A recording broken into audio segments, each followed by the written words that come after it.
Hey everyone, Joe Console Legal here. Come by, grab a mug, 1515 Market. I'm here every day. Today I'm going to talk to you about creating your LLC and the difference between a manager and a member of an LLC.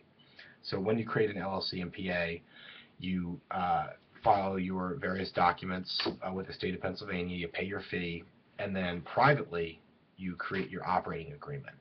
Now, this operating agreement dictates two things. Well, a lot of things, but two principal things that we're discussing today. First, who owns the LLC, and second of all, who actually runs the LLC. And this is where the concept of members and managers come in.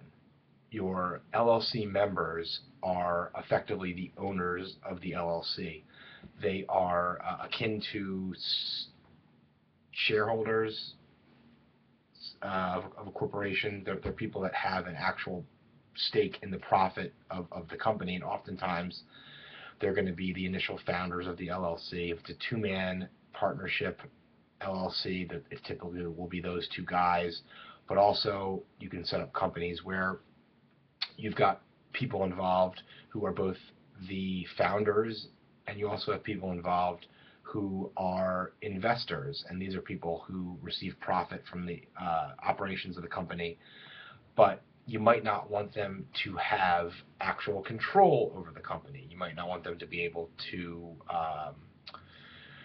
decide who to hire and fire, what equipment to buy, and the day-to-day operations of the company that you might want handled by the founders, or you might want handled by someone who you actually pay separately. And this is where the concept of a manager comes in. And in that respect, there's basically two ways to handle it. You can have a member managed or a manager managed. A member managed is the simplest structure, and that means the certain members have the authority to act on behalf of the business. If all of your members will have direct involvement in the company, then this member managed LLC is probably the best way to go. When you've got a manager managed LLC, the members can but don't need to be managers. This form allows for there to be a separation between ownership and management.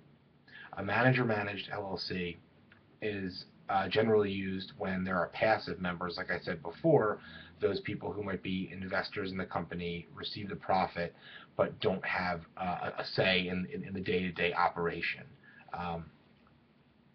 With this manager managed LLC, the members, by virtue of having membership, do not have any kind of authority to manage and operate the business.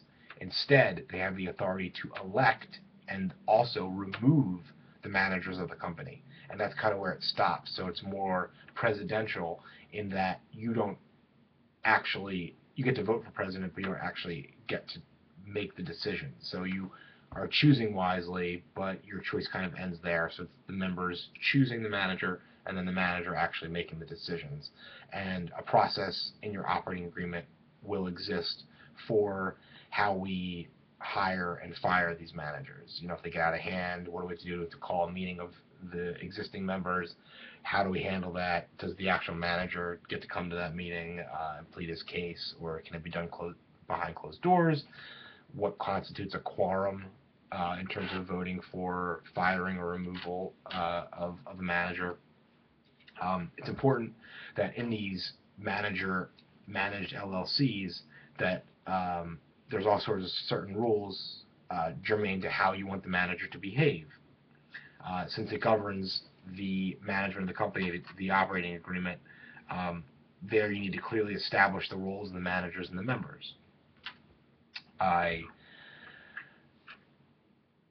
am skilled in setting up both of these types of LLCs in Pennsylvania. I wouldn't say there's one more popular than the other. Typically, it has to do with the size of the company and how much the owners want to delegate the power. But definitely give me a call if you want to talk about this and possibly set up your own company. I hope this was informative, and have a good day.